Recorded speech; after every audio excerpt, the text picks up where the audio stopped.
Kita bisa langsung mengetahui perkembangan proses pencarian Widodo memastikan bantuan dana untuk keluarga. Hingga saat ini dari titik dasar Partai Melaporkan yaitu di bantuan itu diberikan. Lagi saya ingatkan agar rumah yang dibangun adalah rumah yang tahan gempa.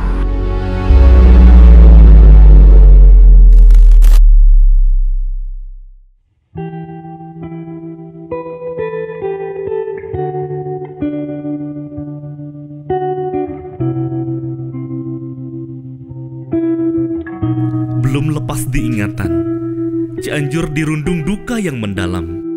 Senin 21 November 2022, pukul 13:21. Gempa berkekuatan 5,6 magnitudo mengguncang Kabupaten Cianjur. Getaran dahsyat meluluh lantakan 59.889 rumah rusak, 18 fasilitas kesehatan, 281 tempat ibadah, 701 fasilitas pendidikan, 18 gedung kantor rusak di 16 kecamatan, 180 desa, serta sebanyak 602 orang meninggal dunia. Panik, takut, dan kalut menyelimuti ribuan warga yang berhamburan keluar rumah. Suara sirine yang tiada henti, korban yang mengalami luka terus berdatangan ke rumah sakit. Tak ayal, keadaan rumah sakit pun tak terkendali. Hingga saat itu, isak tangis Bupati Cianjur, Haji Herman Suherman, pecah. Tak kuasa melihat masyarakat yang dicintainya menjadi korban gempa karena tertimpa reruntuhan bangunan.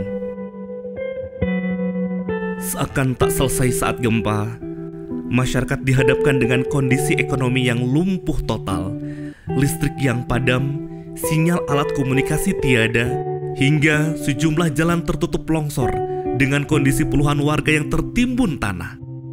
Pemkab Cianjur mengeluarkan surat keputusan tentang penetapan status masa tanggap darurat hingga sebulan ke depan. Berdasarkan data BMKG, tragedi Pilu itu disebabkan adanya patahan baru yang disebut dengan patahan Cugenang.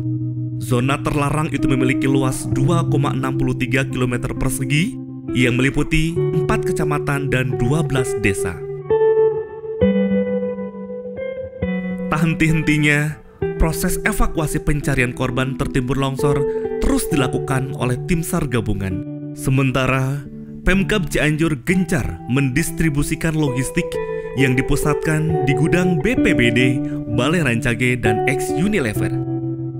Dahsyatnya guncangan gempa membuat kondisi Cianjur memprihatinkan hingga menyorot mata seantero negeri. Tak butuh lama, Presiden Joko Widodo langsung meninjau area longsor dan tempat pengungsian di beberapa titik. Bahkan memastikan masyarakat Cianjur segera mendapatkan bantuan.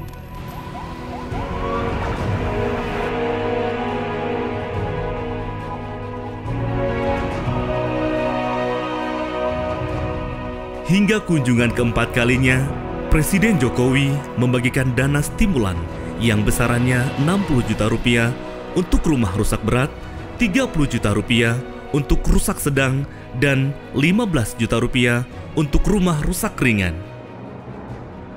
Berdasarkan kajian BMKG dan Badan Geologi, terdapat zona merah dan area longsor yang tidak diperbolehkan dibangun kembali. Untuk itu, pemerintah telah menyiapkan rumah relokasi untuk warga yang terdampak di 3 tempat, yaitu di Kecamatan Cilaku, Kecamatan Mande, dan Kecamatan Cipanas. Namun, di balik kisah meruntuhkan yang kokoh, meniadakan yang wujud, gempa bumi malah mempererat hubungan antar manusia. Terlepas dari perbedaan, nyatanya banyak relawan dan donatur mengulurkan tangan memberi bantuan, membersamai cerita pedih tak berperih, agar selalu semangat menjemput mentari esok pagi. Uluran tangan terus berdatangan dari seluruh kabupaten, kota, dan provinsi. Jumlah donasi pun terus bertambah ke kas Pemkab Cianjur hingga mencapai 37.571.311.748 rupiah dan bantuan keuangan 30.965.000 Rp599.873.400. Ucapan terima kasih dari Cianjur untuk semua yang ikut meringankan beban rakyatnya, membantu tanpa pamrih, menuntun tanpa letih, hingga Cianjur pulih seperti sedia kala dan lebih maju. Sebulan sudah, tepat 21 Desember 2022, Bupati Cianjur pun mengeluarkan surat keputusan tentang penetapan status transisi darurat ke pemulihan bencana dan memberhentikan status tanggap darurat. Pemulihan trauma bagi korban yang terdampak menjadi prioritas saat ini. Hal itu dilakukan agar Cianjur kembali bangkit dari selimut duka dengan berkeliling ke tiap-tiap desa yang terdampak.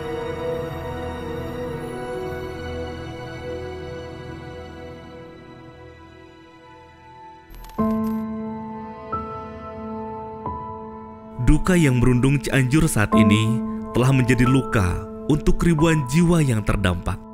Dengan ketulusan yang saling menguatkan, kita akan terus berjuang menatap puing-puing kehidupan yang hancur karena gempa. Bencana mengajarkan kita bahwa hidup adalah langkah yang telah Tuhan tentukan batas. Setiap tapak yang kita lalui pada akhirnya akan menjumpai satu titik yang abadi. Ilahi.